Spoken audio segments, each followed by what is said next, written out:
What's up guys, it's me Eric B and welcome back to the channel. And real quick, let me give you a couple revs here.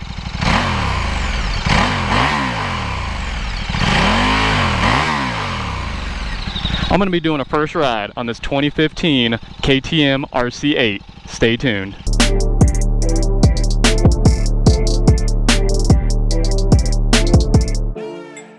Alright guys, I'm really digging the way that this bike looks. This thing looks amazing, and just like KTM fashion, they got that crazy long big headlight in the front, and then it has some really hard lines to it. I mean, it's a boxy, futuristic looking motorcycle. Some people hate it, some people won't, and then I kind of like how it shows off the little tubular frame and everything like that on there as well.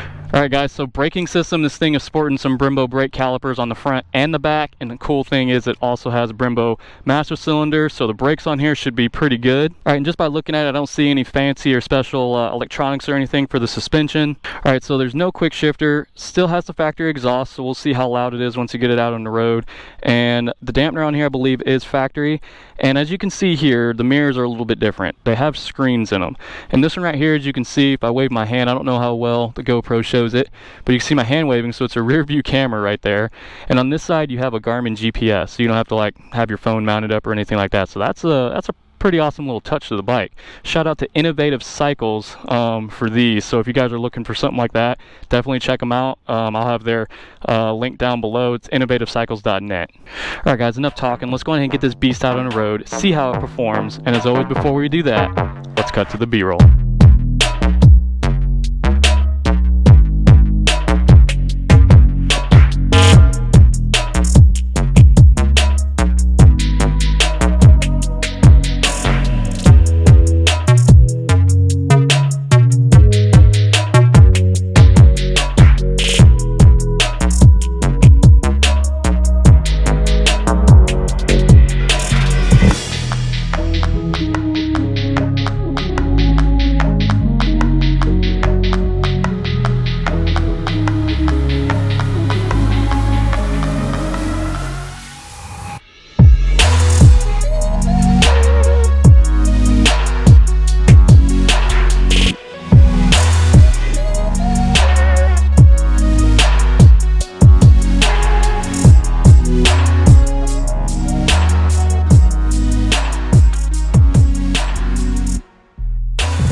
Alright, already got this bad boy started up, ready to go here.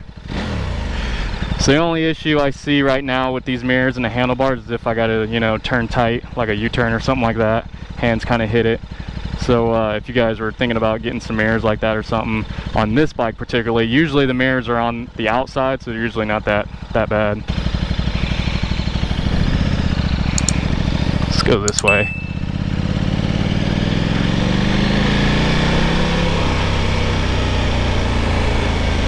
And this thing feels like a beast. Alright, so with the ergonomics piece and everything, this bike feels aggressive.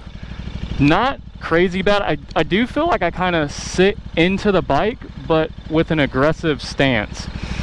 I can easily flat foot this thing. The seat feels kind of wide.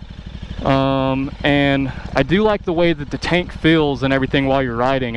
Your legs, your thighs really hug up underneath it, so it feels really good when you're trying, you know, you feel planted, I should say, when you're hitting curves and stuff like that.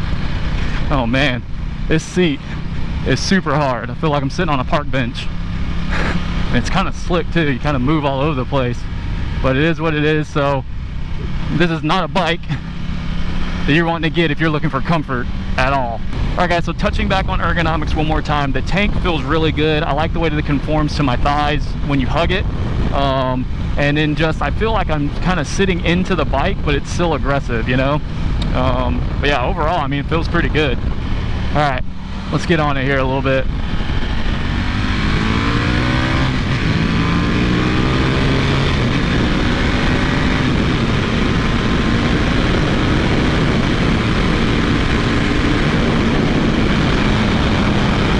Alright, I don't know how well you guys are going to be able to hear the motor this time, and I apologize in advance if there's a lot of wind.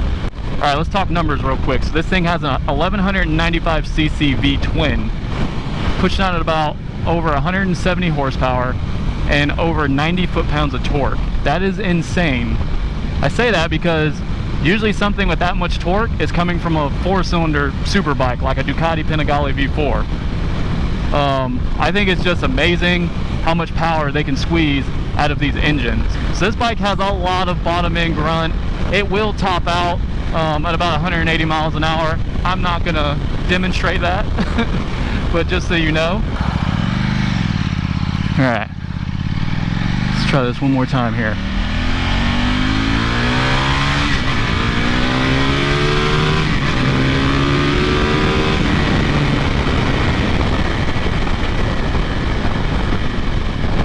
Dude, this thing can be scary. It's crazy, just because of all the download torque that it has. Pretty much out of all of the leader bikes I've been on, I think the two that would scare me the most, just because of the power that they have and how light the bike is, would be the Panigale V4 and this one. Sure, there's bikes like, you know, the Busa and ZX14 stuff, but the power delivery on those bikes is completely different, and they're a lot heavier. Slow down a little bit here, so you guys can hear me. So when the power comes on, man, it's immediate, and there's like really no flat spots or anything like that. When it just hits, it just pulls and pulls. I can't remember if I just mentioned it, but the other thing that makes this bike so scary with the power is because it's so light. This thing comes in at a little over 400 pounds. Once again, this thing is reaching like Ducati Panigale territory, and I say that because of the weight and the power downloaded it has as far as the torque goes. So maneuverability of this bike is pretty good. I feel like I'm on like a 750 or even a 600. I think this bike would be fantastic on the track, you know, something short and technical, just because it's lightweight when you dip in, and then, you know, you can just punch this thing out of the turns. I mean, I've never seen a Moto GP bike in person, never sat on one or anything like that, but you know, I've seen them in pictures, and this bike reminds me so much of one. Like, it's just ready for the track. Just the design and everything is awesome. So far, guys, my only complaint on this bike has been the seat. I mean, it's a sport bike, it's no Harley or anything like that. Oh, we're starting to get rain. No way. Come on. Seriously? Mother.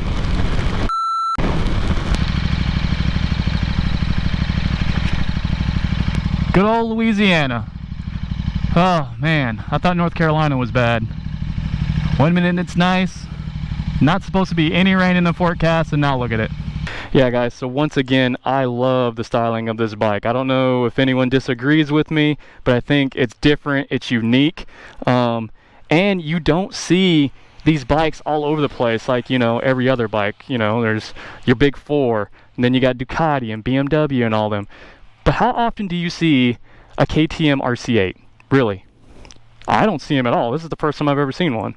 So that's what makes this bike unique, because not a lot of people have them. It's a straight trash.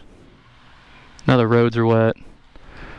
What can you do? Sorry guys. Probably won't be getting too crazy or anything else the rest of the ride. Alright, so we talked about how this bike feels. We definitely covered the power. Handling, obviously, it is what it is. Just from riding it in a little bit of time that I've had it so far, it feels pretty good.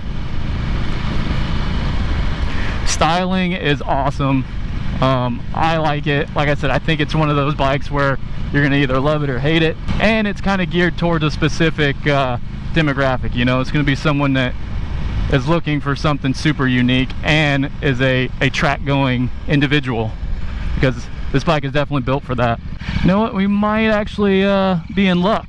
The road is actually kind of dry over here. I think it was just some spots back there, so we shall see.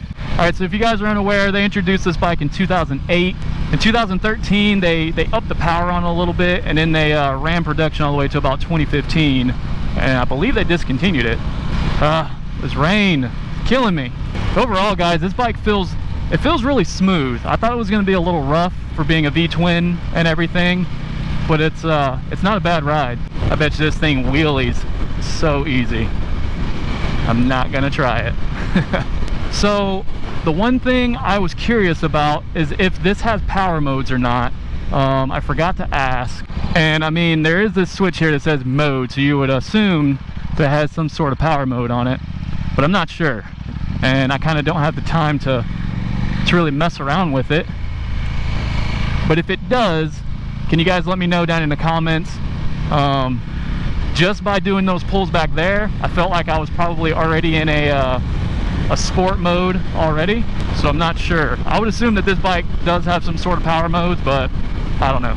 As far as the heat and anything like that goes, because some bikes do put off more heat than others, this one isn't bad. It is probably about 90 degrees here right now, and I do feel some heat coming up towards my thighs, but it's not bad. It's only been really bad once we're stopped in traffic, and I think that's kind of the same thing with almost any sport bike.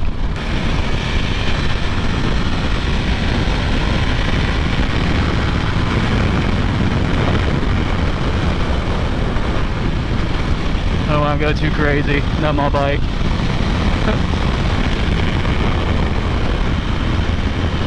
The lane's over pretty good.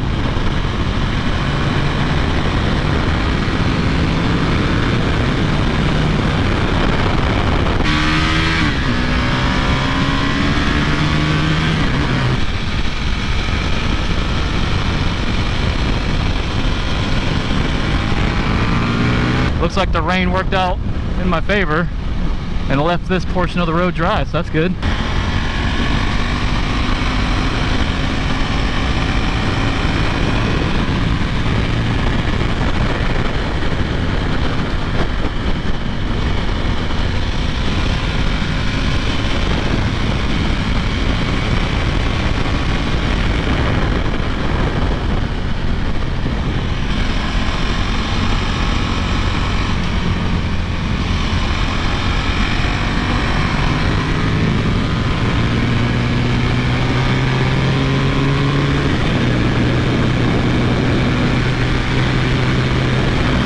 I'm not going crazy in the curves or nothing, guys, and I'm not like some kind of badass expert rider, obviously.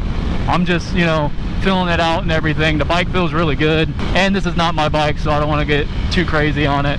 I will say some of the other bikes, even like my Gixxer, I can ride at a lower speed in a higher gear, and the RPMs don't feel like it's dipping too low. But with this bike, I feel like I need to ride in a lower gear to keep the RPMs up a little bit more. Alright guys, that's going to do it for me on this first ride. Had a lot of issues with the rain, but if you're new to the channel, be sure to subscribe, and if anyone has a RC8, let me know your thoughts down in the comments below, and I'll see you guys in the next one. Peace.